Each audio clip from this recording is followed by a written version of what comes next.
Thank you for stopping by the Life of Sassy today. Today we are back in the kitchen making 2 dinners, although I'm using one for lunch. Lately my channel has been all about organizing my life, and getting back on track with dinners is part of organizing my life. Lately everything has been so chaotic, I haven't been prepared, and dinner is usually, oh my gosh, it's 5:30, what can I get on the table quickly? So as part of organizing my life, we're gonna have some better dinners. Here are 2 great recipes I've made. Let's go ahead and get cooking.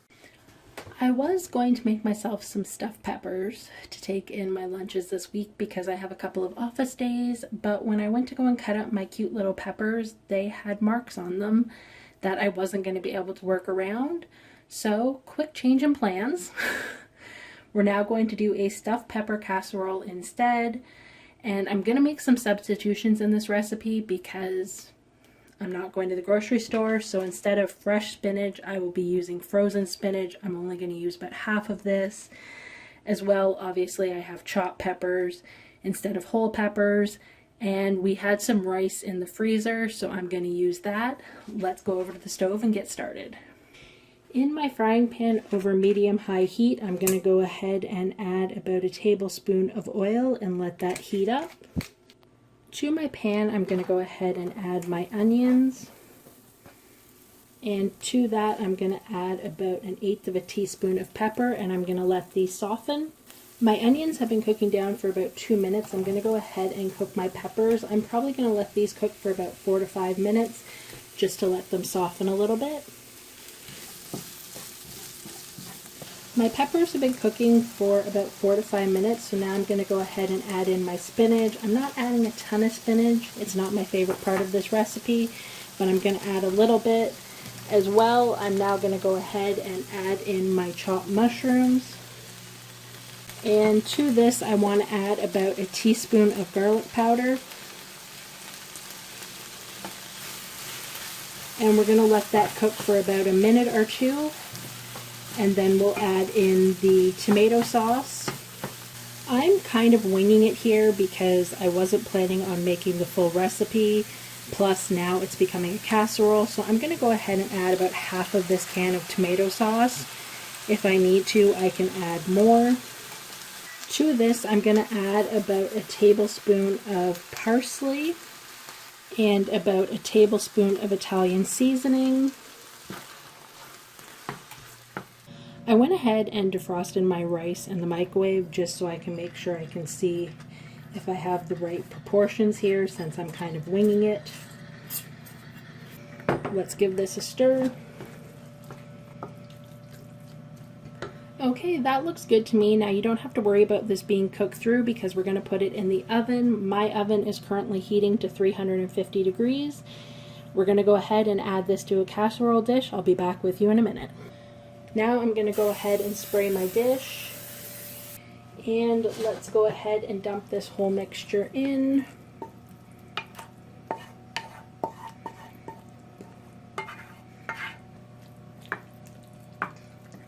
I probably could have used a slightly smaller casserole dish, but since I was winging it, oh well, this will work.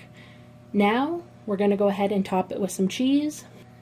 Now, the original recipe, which I will link in the description below if you want to make the actual stuffed peppers, if yours don't have marks on them, actually calls for them to be topped with a mixture of mozzarella and breadcrumbs, but I honestly don't overly like breadcrumb toppings, so I'm just topping mine with mozzarella, which is the same thing I do with the stuffed shells. Now, when my oven is ready, I'm going to go ahead and pop this in, and it's going to cook for about 30 minutes. As I said, I will put the original recipe below, and I will try my best to type out what I put into this. But right now we're just going to wait for our oven to finish preheating.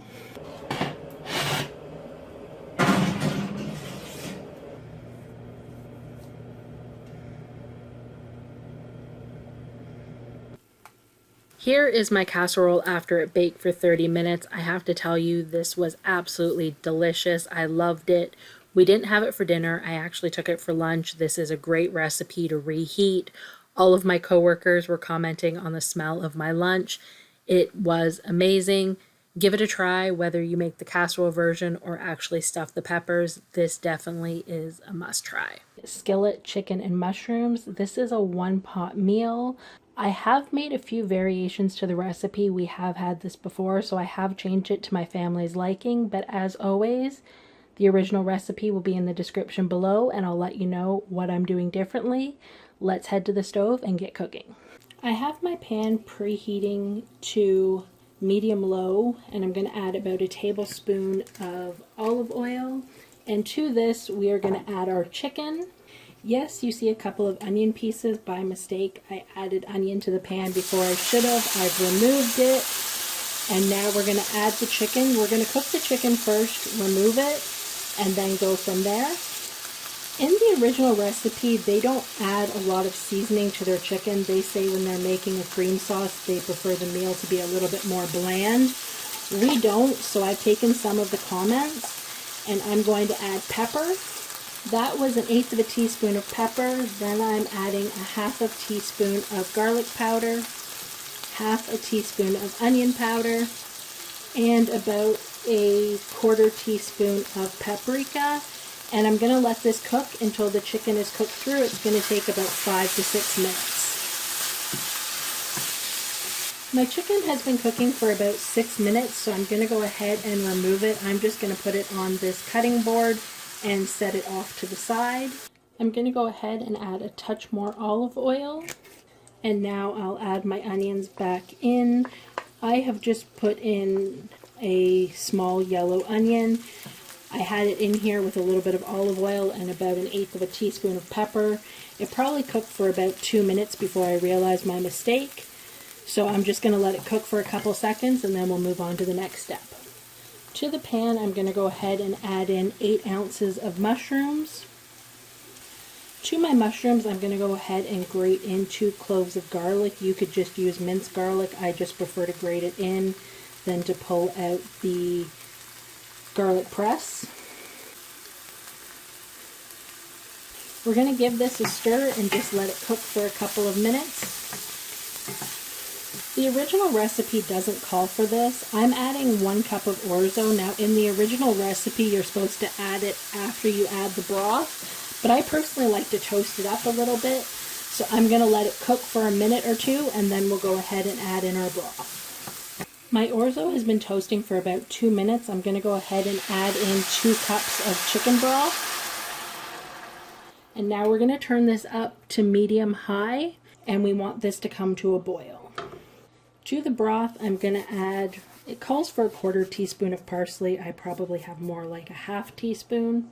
And about a 1/4 teaspoon of thyme. We're just going to give this a stir and wait for it to come up to a boil.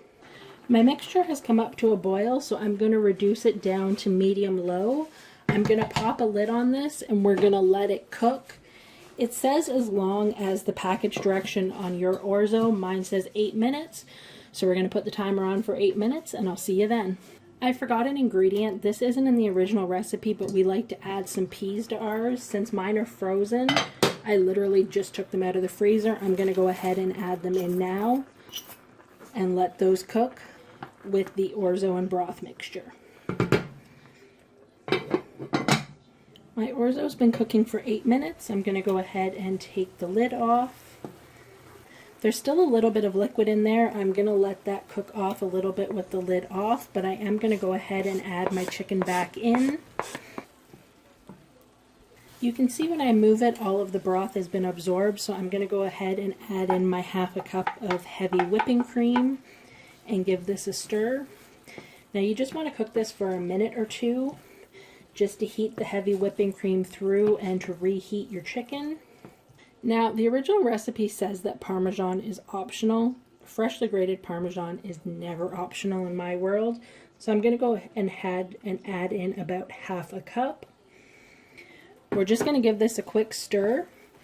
We're going to turn the element off. We're going to pop the lid back on and we're going to let it sit for 5 minutes and then we're ready to eat. This has been sitting for 5 minutes. And it's now ready to serve.